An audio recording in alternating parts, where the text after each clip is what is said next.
for joining the Red Clinic podcast. I'm Dr. Schwalen, licensed psychologist and expert in the treatment of eating disorders. Today we're going to talk about beach bodies, right? Body image, eating disorders, summertime, and I have a very special guest today joining me to help me talk about this really important and timely topic, Gabriella Bruno, our licensed clinical social work therapist. Did I get it right? Yeah, I'm an LMSW, trauma specialist, eating disorder specialist, as well as addiction specialist. Well, there you go. Thank you for stating your credentials because I totally dropped the ball on that one. No, you're welcome. I like to catch them all like Pokemon. It's awesome. Excellent. So tell the audience a little bit about what you do in the Red Clinic, and then let's talk about body image in the summer. Yeah, of course. So I am a clinical therapist and eating disorder specialist. So I work primarily with anybody struggling with an eating disorder. Hopefully, now that they've graduated to the outpatient level of care, so that means like they have some relative recovery under their belts, which is great. And just working on how to, prevent relapse and work on some real life skill set and coping skills to prevent the need for their eating disorder. Right. So enter true recovery, right? Mm-hmm. So we do work with children, adolescents, families, adults, couples, all kinds of things. And we work as a team. Yep. So Gabriella and I are a team. We meet all the time and talk about our client care and how to do what's best for our clients. Mm-hmm. And so you actually thought of today's topic. I did. Because you know that it's summertime. It is, and it's summertime in Texas, which is like a heat like no other. Oh, yeah. Welcome. This is your first summer here, right? Yes, it is. How is it going? It's hot.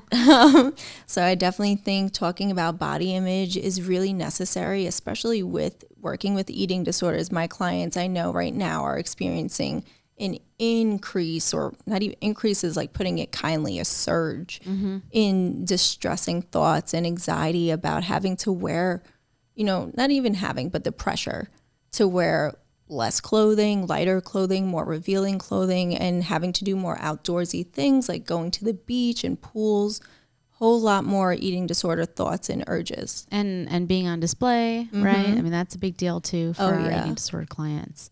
It's kind of a big deal if you don't have an eating disorder, right? I mean, I think that diet culture and just the society we live in that values the thin ideal, it's on everyone's mind in the summer. Yeah, absolutely. I think everyone right now could identify with, or resonate rather, with the sense of, some insecurity during the summertime, just anxiety about the clothing that you wear during summer. No, absolutely. And so you're seeing it a lot in session. I see it all the time in our sessions, with my clients as well.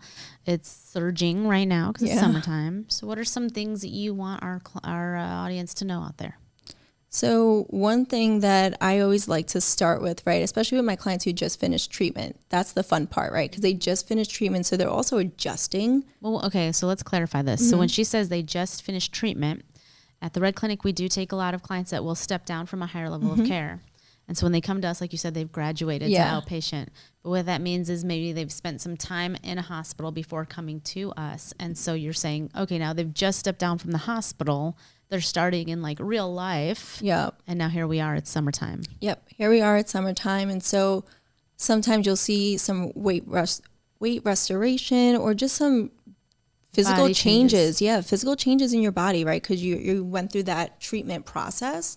And so now it's summertime and it's blazing here in Texas, right? And they're like, I feel the pressure to go to a pool party, right? And I have to wear a bikini or I have to wear a bathing suit or shorts. And it literally feels like they're like putting this body on display of like, look at my treatment body, look at my recovery body. Right. And so a lot of pressures happen. So I try to really encourage them to identify with the fact, like, you fought for this body.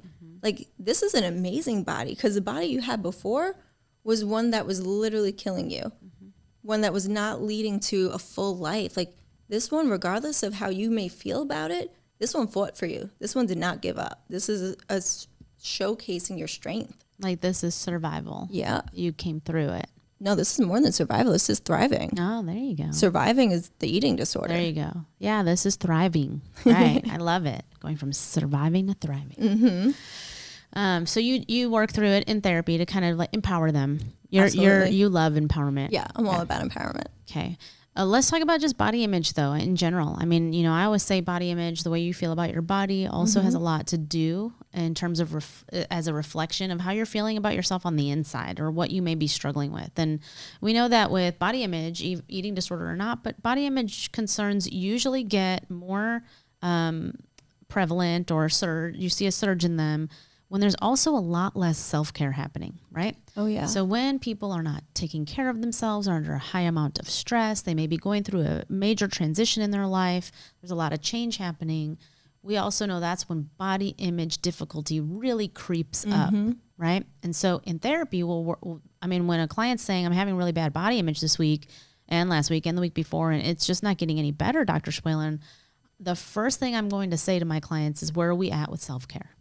Okay. Yeah. And self-care is daily, intentional, back to the basics. Are we even getting enough sleep? Are we getting enough? Are we following our meal plan? Are we taking care of ourselves? Are we using our coping skills?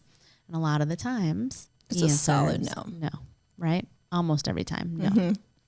And so we do know that there's a direct correlation there, that as body image difficulties increase, the coping skills and the self-care has decreased. Absolutely. I also like to bring into effect of, like, a lot of times that body image is searching to meet an emotional need.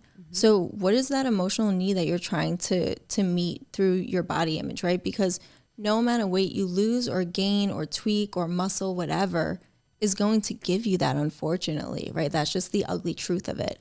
So really looking on how you can meet that emotional need beyond your physical body. And so essentially you're saying, right, like you must have some kind of void or some kind of area that's not being satisfied at this point. It's being maybe neglected or not taken care of.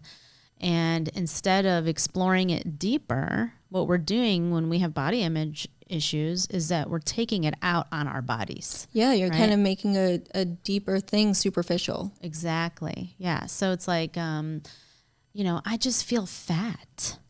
And I always say, really? Because can you feel protein? Can you feel carbs? Yeah. Like, fat is not a feeling. Let's actually get down to the bottom of this to figure out what that feeling really is. Because when you say, I feel fat, that's an indicator that there's something deeper going on with you. Absolutely. Absolutely. A lot of times it's also like a lot of social anxiety, right? Of like that standard of, oh, if I wear these shorts, how are people going to view me? They're going to think I'm lazy. They're going to think I'm this, all that, right? And just kind of completely degrading themselves.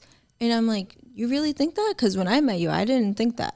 Right. And that's important for people to hear. Like, actually, my first impression of you was XYZ, has nothing to do with how you look, had everything to do with your talent, your ability to communicate, whatever it is. Because a lot of the time when someone's really struggling with their eating disorder or with body image, they can't focus on anything else except their looks. Yeah. And like, think about like, if you don't wear that crop top, right? If you don't wear those shorts or you don't wear that bathing suit, like how you're feeling, right? You're feeling kind of like shameful. You're hiding your body. You're kind of, getting all shy and timid, crouching up, versus like, if you actually like wore that piece, yeah, you would feel super anxious, but like, how empowered would you feel that like you wore it and like you felt good? Like you wore that piece of clothing that everyone told you not to, or that you told yourself not to, and you fought against that. Like, that's a big deal to me. Again, we get to empowerment. It's like it's like your theme song, I think. It is. Awesome. So if you ever have Gabriella as a therapist, right, she's going to fight for you. Oh, yeah. Yeah, we all fight for our clients. Definitely. I used to do a little hype song when I used to prep my kids to like advocate for themselves. We used to do a little hype meeting outside of it and be like, all right, you ready? You got this? And they used to come up with their own saying and they would just repeat it and we'd be like, all right, 1, 2, 3, I got this. And then they'd go in and kill it. Well, that's awesome. That's really cool. It's very encouraging and empowering. I love it. All right. So with body image too, I mean, some really good strategies, right? Because I always like to have like, if you're struggling with this, these are some tips for that. I mean, obviously if you are in therapy, talk to your therapist about it. We'll remind you of self-care because that's really important. It is. What we usually notice is when clients get back to self-care and just doing the basics of taking care of themselves every day, they start to really see a decline in body image. Yeah. Let's talk about, though, like, what is body image, because I think we use that word and it's kind of jargony. So body image it's a range of things, but a lot of it is negative thoughts about the way you look, fixating and objectifying oneself. So let's, do you know what objectification is? Yes. Let's talk about it. Yeah. So tell the audience, what's objectification? So I've seen objectification in different ways, right? The one that I think is just very simple and clear to understand, right, is when somebody who feels negatively towards their body will actually wear more revealing clothing, right? And they're doing that because it's like, I already feel shameful about this myself, so I have nothing left to lose, so I'm just going to kind of put it out there even more. Okay. And a lot of people will misconceive that, right? And they'll be like, wow, look how confident they are, or look how, like, they really don't care. They have nothing to lose. And it's like, no, they really feel terrible about themselves. Okay. And I like that example. That's like where we come in as therapists to analyze our clients, right? Because that's a deep analysis right there. When I like to talk about objectification, I talk about it to my clients and help them understand it's not their fault that it's happening, right? No. Because we live in the society that we do.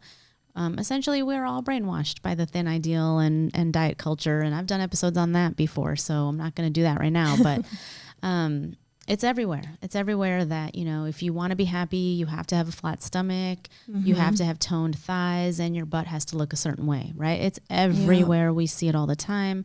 In fact, the statistic is that people are exposed to 5,000 images of the thin ideal and how you can become happy, right? If your body looks a certain way, every single day they're exposed to those images. And so objectification is making our body a set of objects and thinking of ourselves in terms of objects rather than a whole person. And so individuals with eating disorders, for example, might get very upset if their stomach isn't as flat one day that they want it to be, or their thighs look bigger to them, or whatever it may be. So because my stomach looks this way, I will now have a horrible day. I feel a sense of shame. All these deep emotions come out. So they're objectifying themselves. They're making themselves about the body part rather than themselves as a whole person who has a whole day in front of them. Yeah. And so with objectification, I try to work with my clients all the time, just like, let's define that. Let's understand what's happening here. You're super fixated on just one or multiple parts of your body, but who are you as a human being? And that's where like some identity and value seeking has to happen. Understanding your character apart from your body parts is a huge piece of knowing who you are as a person. Absolutely. And your place in the world, right? Because you're not just a body in the world. No, you're a whole human. Right. And so that holistic approach, right? We want to get away from that objectification. My favorite example, since we're talking about this, I'm getting on my soapbox now. There used to be this Special K Kellogg's ad. Have you heard this example? I've trained on this in rounds and stuff. But this Kellogg's Special K ad, Special K is one of their cereals. And there's not a single human being in the advertisement. It's a magazine paper ad. And it's a cereal box that is like this. Oh, yeah, right? With the thing. And then the measuring tape, like cinched around the cereal box's waist. Okay. And so there's not a single human being in that picture, but yet we all know what this means. What does it mean? It means the hourglass figure, right? And what's the measuring tape cinched around the cereal box's waist? What is the message that we're getting from that? You gotta lose that weight. You gotta have a small waist. And everybody aspires for this and eat this cereal and you'll obtain it, right? Essentially. And so it's everywhere. Like that is one of the best examples of objectification. There's not even a human being in that picture, and yet we're still getting, all of us are still getting the exact same message from that image, which is if you're a woman, you need to look like this. And you know what we're talking about because the hourglass figure, the object that we're worshiping, this is what our bodies need to look like in order to have a great summer and be happy. Yeah, like that body is directly correlated to happiness. Yes. Which like in any person's like active eating disorder, like were you ever happy? Like was that like a thing that you woke up and you were like, I'm not going to eat, or I'm going to binge, I'm going to purge, and you were like, this is the epitome of happiness. Right. And that's a good point, right? Like, that never was there. Our clients never actually achieve that happiness that they're so desperately chasing with the methods of an eating disorder. Yeah. Yeah. I love that you bring that up. That's good. That's a really great point in therapy. Now, I mean, so body image comes from the fact that as a society, we're trained to objectify ourselves. So we're not just being objectified by others, but we're doing that to ourselves. Yep. And so body image work is really about recognizing that. So, you know, if you're struggling this summer with body image, I want you to ask yourself, what's your self-care right now? Where are you at with that? Are you being intentional daily? Are you being gentle with yourself? Are you making sure you're getting the basics, right? Are you eating your meals? Are you getting enough sleep? Are you getting outside and getting some sunlight? Are you surrounding yourself with supportive people? Those are the basics. And then beyond that, are you bringing body image concerns to your therapist and processing that, right? I think for me also with my trauma background, what comes to my mind is like, is there a trauma narrative here? Right? Like, are you hiding your body because of what has happened in the past? And being able to use that opportunity and say, like, is my trauma going to still be the main star of my life, right? And control the things that I do and influence the things that I do? Or am I going to reclaim it? Because that's a difference. Love it. Empower. Make those decisions, make those choices now in therapy. Absolutely. And then beyond that, learning about what objectification is too, and then recognizing that in yourself. Your therapist can help you with that too, right? We can name it. We can say, hey, this is objectification. Do you realize that we're going here again? We're going down that same path once again. Let's think about who you are as a whole person and get out of that objectification modality. Yeah, like how you're allowing that one body part to really impact your entire day, your entire existence, right? Like, how often do you have a flat stomach that you're like, oh yeah, it's so flat, and then you start enjoying your day better, but you're wearing a shirt, nobody's noticing it, right? If it's wintertime, like I'm from New York, so wintertime, like you're bundled up. Yeah. So like if you're wearing a sweatshirt, nobody's noticing that your stomach was flat that day. Right. Nobody was noticing that you ate an extra handful of something. Right.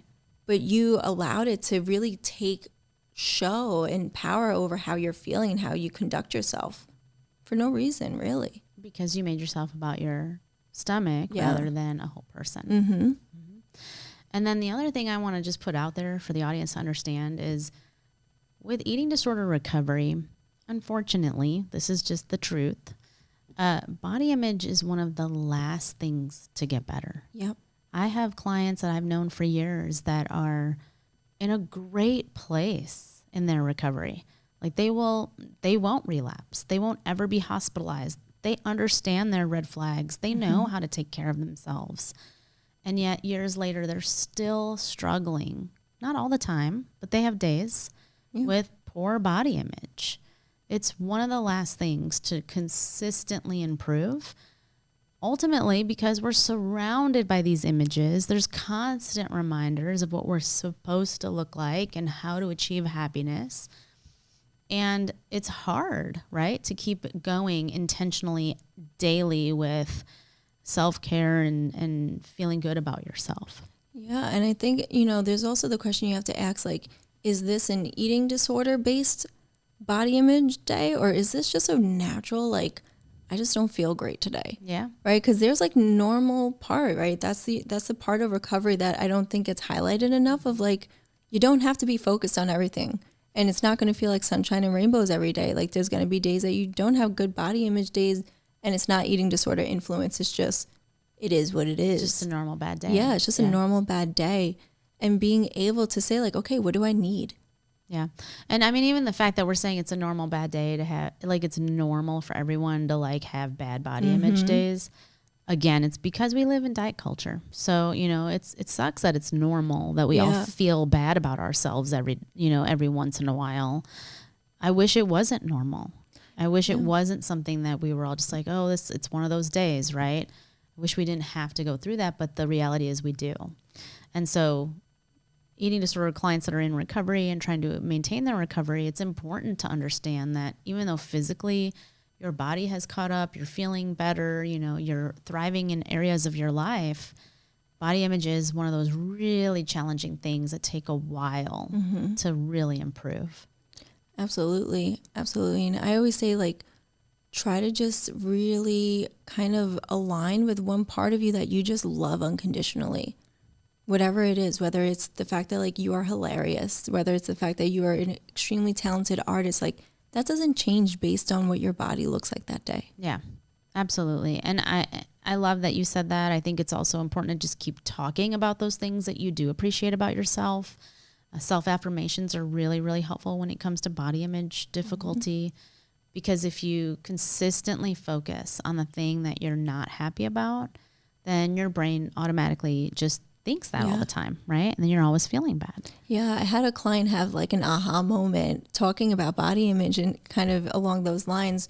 And they were talking about a shirt that they were like, this was my favorite shirt and now it's tight on me and now I'm like freaking out and all of these things. And I was like, but it's a shirt, right? And they're like, yeah. I'm like, did you change as a person? And they were like, no. And I was like, are you sure? And they're like, yeah, no. And I was like, so you mean overnight or over time, like you didn't change your characteristics, like you're still loved, you still love your family? And they're like, yeah. And I was like, so your shirt doesn't fit? And they're like, yeah. And I was like, but you're still the same person. You still know that you're a good person. They're like, yeah. And I was like, so why are you giving so much power to a shirt? Right. And it was like this moment that they were like, I'm giving power to an inanimate object. And they were like, okay, I'm going to check myself. Yep. That's a big deal. That's a big deal where we decide to focus our priorities and understand like, okay, this is just one of those days. It's a bad day, but I don't have to let it wreck my entire summer. Right. So yeah, I mean, we feel you, out there, audience listening. We know that summertime is hard. We know that body image is a real struggle. And we also know that doesn't have to ruin your summer. No. You're going to absolutely have a good summer. Take the concerns to your therapist. Make sure you're taking care of yourself, because that's going to make a really big difference as you try to get through the summer, continuing your recovery journey from an eating disorder. That's what we have today. Thank you so much, Gabriella, for joining. And we can't wait to see you next time. Thank you.